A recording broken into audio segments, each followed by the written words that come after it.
नमस्कार। आज हम एक बहुत ही गहरे और दिलचस्प विषय पर बात करने वाले हैं। ऋग्वेद का एक अद्भुत रहस्य, नासीदीय सूक्त। ये वो सूक्त हैं जो ब्रह्मांड की उत्पत्ति, मतलब ये सब कुछ शुरू कैसे हुआ, इस सबसे बुनियादी सवाल को चुनौती देता है। तो क्या कभी रात के आसमान को देखकर मन में ये सवाल आया है कि ये सब शुरू कैसे हुआ? मतलब हम सब ने कभी ना कभी ये सोचा ही है ना? जब तारे नहीं थे, ग्रह नहीं थे, यहाँ तक कि जब समय भी नहीं था, तब आखिर था क्या? और दिलचस्प बात यह है कि ये सवाल सिर्फ आज के विज्ञान का नहीं है। हजारों साल पहले ऋग्वेद के प्राचीन भारतीय ऋषि भी इसी बड़ी पहेली से जूझ रहे थे, और उन्होंने अपने विचारों को, अपनी खोज को नासदीय सूक्त में दर्ज किया। इसे सृष्टि का सूक्त या हिम्न ऑफ क्रिएशन भी कहते हैं। और यकीन मानिए, ये मानव इतिहास में इस सवाल पर की गई सबसे साहसी, सबसे गहरी बौद्धिक खोजों में से एक है। तो चलिए इसमें उतरते हैं और देखते हैं कि ये क्या कहता है। तो ये सूक्त शुरू होता है सृष्टि से भी पहले की अवस्था से। एक ऐसी स्थिति के बारे में बात करता है जो किसी भी तरह की रचना से पहले थी। जरा सोचिए, एक ऐसी अवस्था जिसकी हम आज कल्पना भी ठीक से नहीं कर सकते। और यहीं पर सूक्त की शुरुआत ही एक बड़ी चुनौती पेश करती है। ये कहता है कि शुरुआत में न तो अनस्तित्व था, मतलब नथिंगनेस भी नहीं था, और ना ही अस्तित्व था, मतलब समथिंग भी नहीं था। अब ये क्या बात हुई? एक ऐसी स्थिति की कल्पना कीजिए जो न तो पूरी तरह खाली हो, ना ही भरी हुई, बल्कि बस एक प्योर पोटेंशियल हो, जैसे एक गहरी, पूरी खामोशी जिसमें दुनिया की सारी आवाज़ें पैदा होने की संभावना छुपी हो। इस फॉर्मलेस स्टेट को समझाने के लिए ऋषि बड़ी ही काव्यात्मक भाषा का इस्तेमाल करते हैं। वो कहते हैं, अंधकार में छिपा अंधकार। अब देखिए, कोई डरावना वाला अंधेरा नहीं है। इसका मतलब है एक ऐसी स्थिति जहां कुछ भी अलग अलग नहीं था, कोई भेद नहीं था, सब कुछ एक था। और फिर वो कहते हैं, अविभेदित जल। ये काफी कुछ वैसा ही है जैसे आज विज्ञान शुरुआती ब्रह्मांड को एक यूनिफॉर्म प्लाज्मा कहता है। कमाल है ना? तो सवाल उठता है कि इस शुद्ध संभावना, इस प्योर पोटेंशियल की अवस्था में पहली हलचल कैसे हुई, कुछ बना कैसे? और यहीं पर सूक्त हमें उस एक, यानी दैट वन की कॉन्सेप्ट से मिलवाता है। अब एक बात यहां समझना बहुत जरूरी है। ये वह एक कोई इंसान जैसा या कोई खास देवता नहीं है। ये एक फंडामेंटल प्रिंसिपल है, एक अकेली अविभाजित चेतना, अ सिंगुलर अनडिफरेंशिएटेड कॉन्शियसनेस, जो हर चीज का स्रोत थी। सूक्त में एक बहुत ही पावरफुल लाइन है, उस एक ने बिना हवा के अपनी ही प्रेरणा से सांस ली।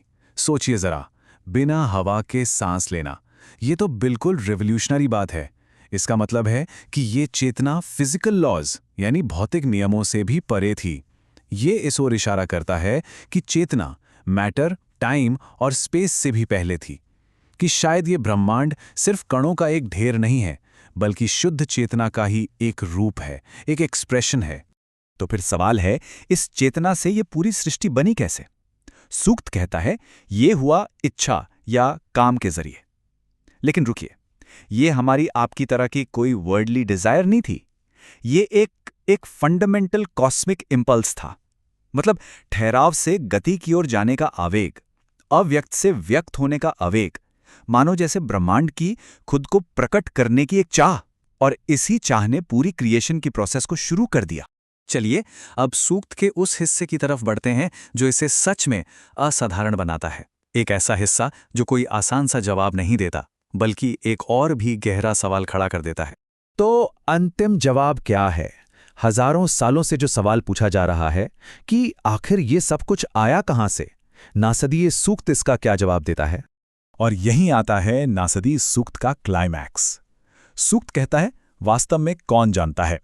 जो इसके सर्वोच्च स्वर्ग में बैठा इसका अध्यक्ष है, वो शायद जानता हो, या शायद वो भी नहीं जानता।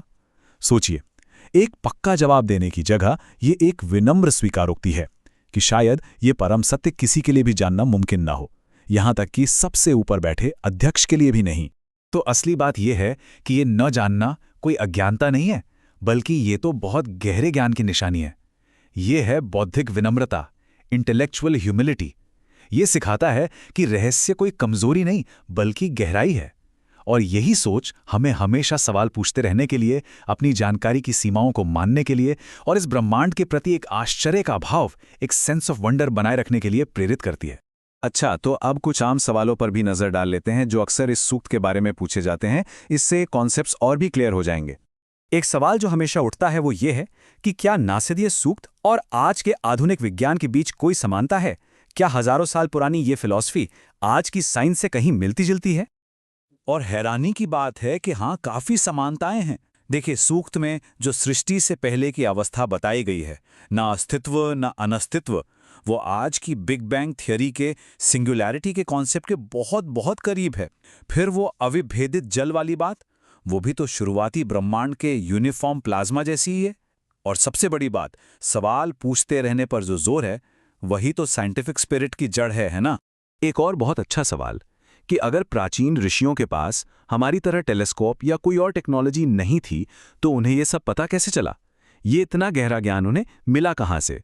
तो इसका जवाब ये है कि उन्होंने जवाब बाहर नहीं बल्कि अपने भीतर खोजा। ऋषियों का ये मानना था कि ब्रह्मांड के सारे रहस्य कहीं ना कहीं हमारे अपने अंदर, हमारी चेतना में ही छिपे हैं। और गहरे ध्यान, गहरी समाधि और आत्मचिंतन से जब मन पूरी तरह शांत हो जाता है तो अस्तित्व की सच्चाई खुद ब खुद सामने आने लगती है। तो नासदी सूक्त हमें यही याद दिलाता है कि सबसे बड़े सवालों के जवाब हमेशा आसान या सीधे नहीं होते, बल्कि कभी-कभी तो सबसे बड़ा ज्ञान उस सवाल में ही छिपा होता है। ये हमें हमेशा जिज्ञासु बने रहने और विनम्रता के साथ ज्ञान की खोज जारी रखने के लिए प्रेरित करता है। इस विश्लेषण के प्रायोजक गणपत व्यास हैं और जानकारी के लिए livedevote.com पर जा सकते हैं। हमारे साथ जुड़ने के लिए बहुत बहुत धन्यवाद।